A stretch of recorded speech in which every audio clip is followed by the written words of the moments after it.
Hello, everyone. Nice to meet you. Today we have another series of French philosophers. The philosopher that we're going to meet today is a philosopher that I cannot pronounce the name of because I have not learned French, but I will try my best throughout. Please feel free to comment in the comment section if I have egregiously mispronounced it. I have practiced it before I started this video, but it's still horrible. But here we go. Marie Merleau-Ponty.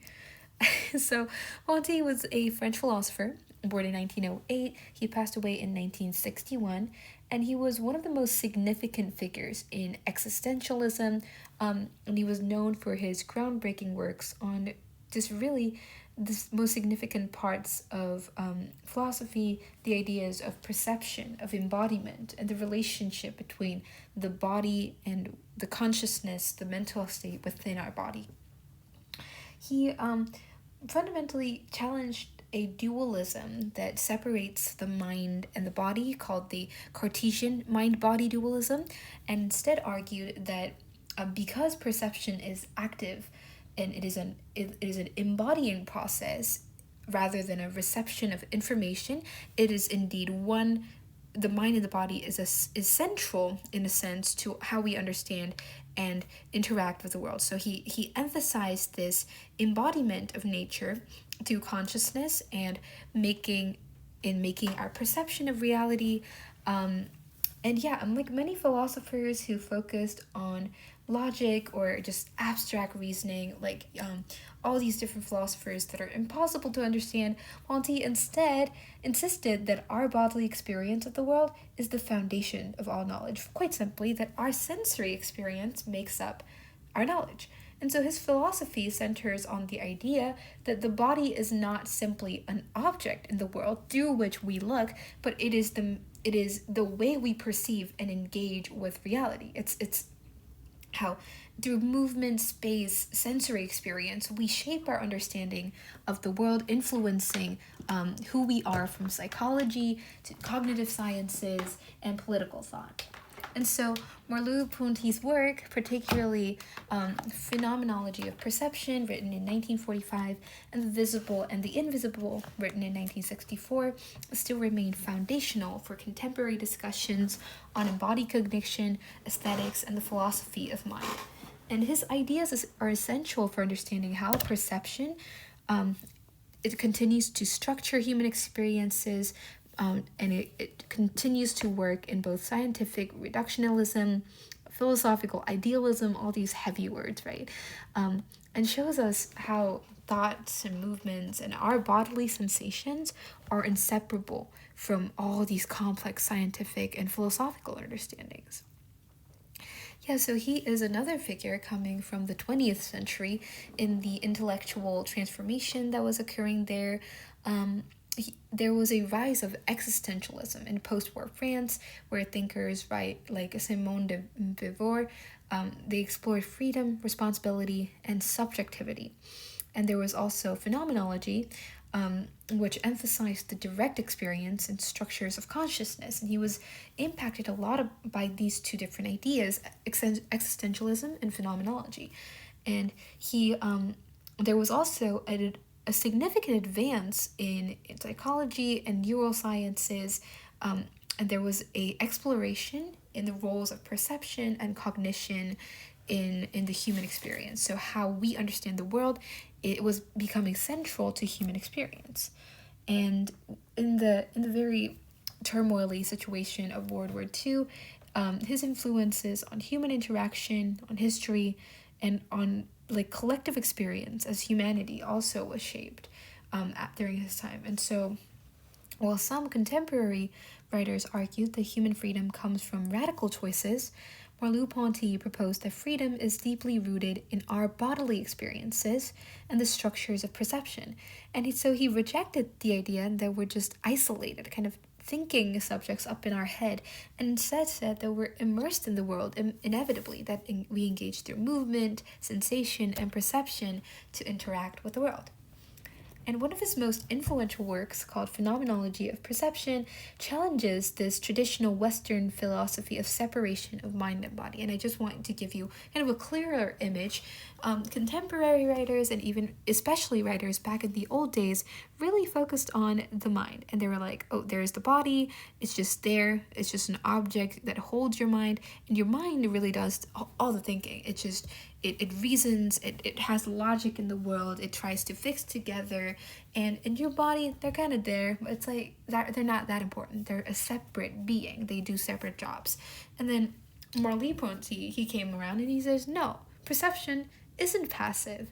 It's not like receiving sensory information to make sense of things. We're actively constructing things with experiences through bodily movement and interactions. And so, in a sense, the body becomes the foundation of all knowledge, of all philosophy. Instead of relying solely on rational thought or language, our bodily engagement, he calls it pre-reflexive, if I am correct, with the world is what allows us to think, act, and communicate. And so consciousness, in a sense, unlike Descartes, who saw the body as separate from the mind, for example, Merleau-Ponty argues that the body and consciousness are intertwined. It is embodied, forming a body subject rather than a mind and a body. So again, he tries to break away from the separation that used to prevail in at the time. And so he delves into the idea of lived experience, suggesting that we cannot live without our bodily presence and our bodily mind-body relationship that plays an active role. A famous quote he wrote is, "The body is our general medium for having a world."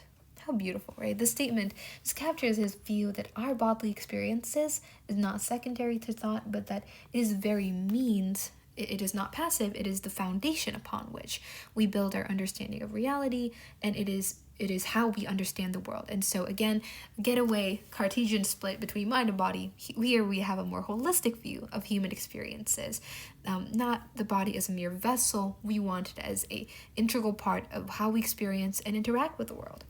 Lovely, right? And so how did this impact the world? Well, traditional philosophy, like we have again Descartes, and also like ancient Greek philosophers like Aristotle or Plato, they treated the body as a really inferior vessel.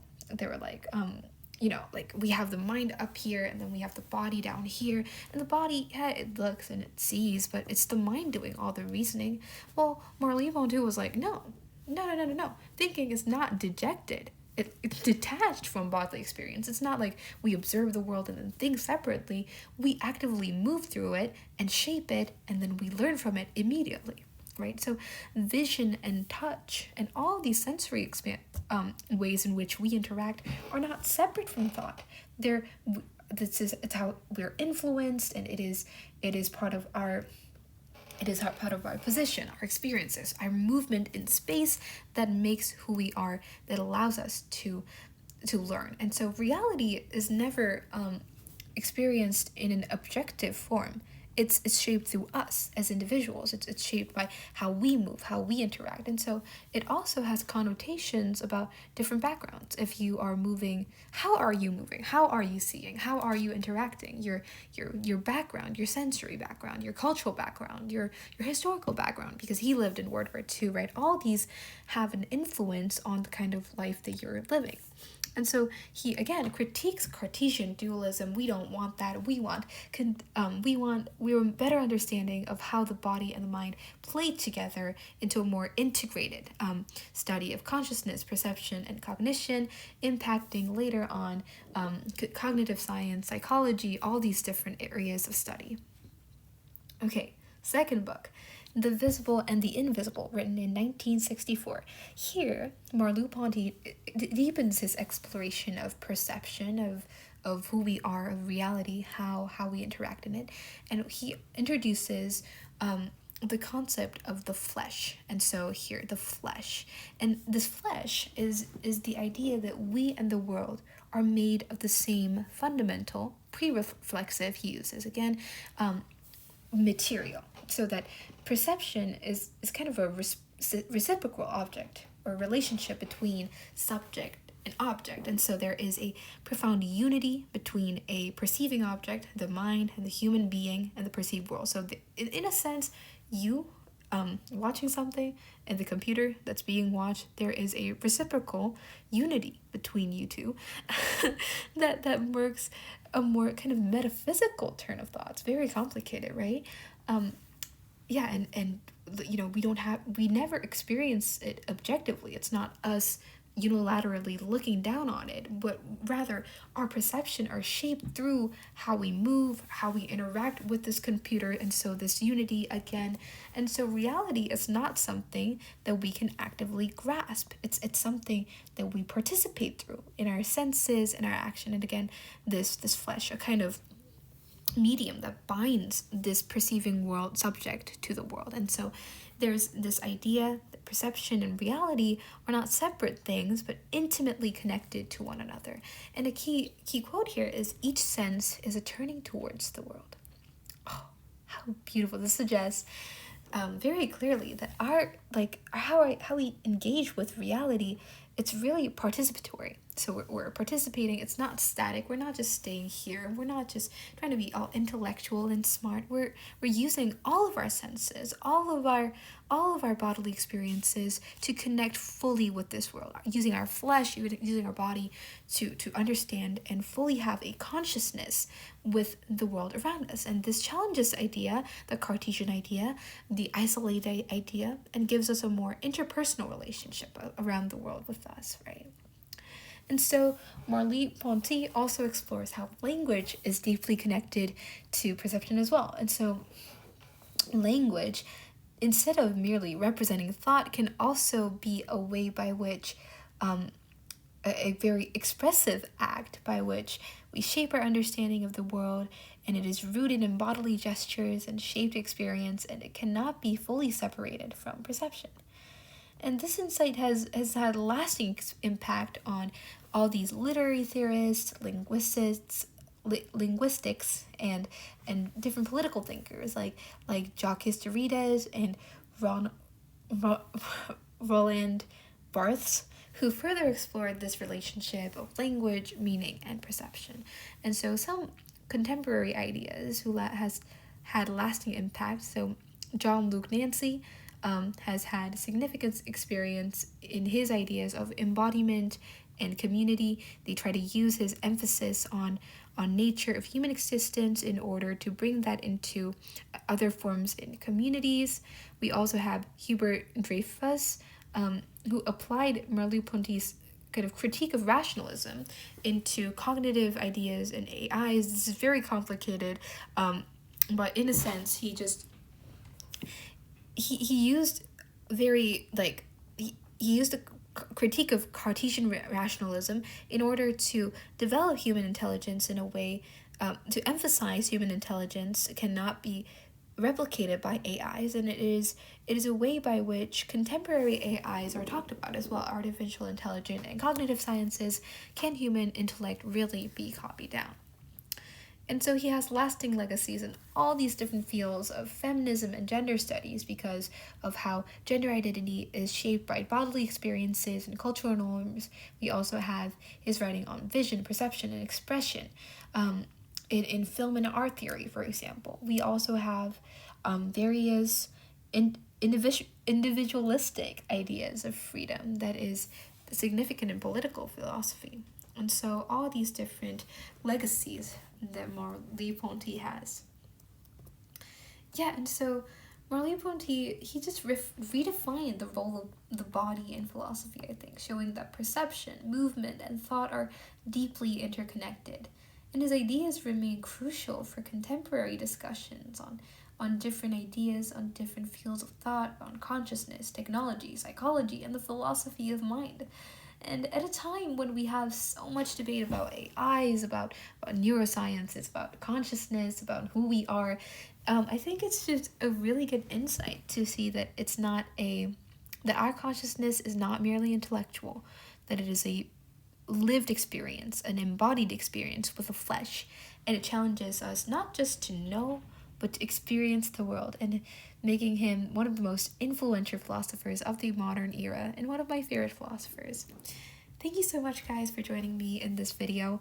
I hope you got more curious about him. I am definitely excited to learn more about this person, about this philosopher, more about his lasting legacy. It's just fascinating to be able to capture some of his idea into a video like this for you, and I hope you are curious about this, that you're interested, and you continue to learn in various ways to look into all these different philosophers. Thank you so much for joining me on this journey, and bye-bye.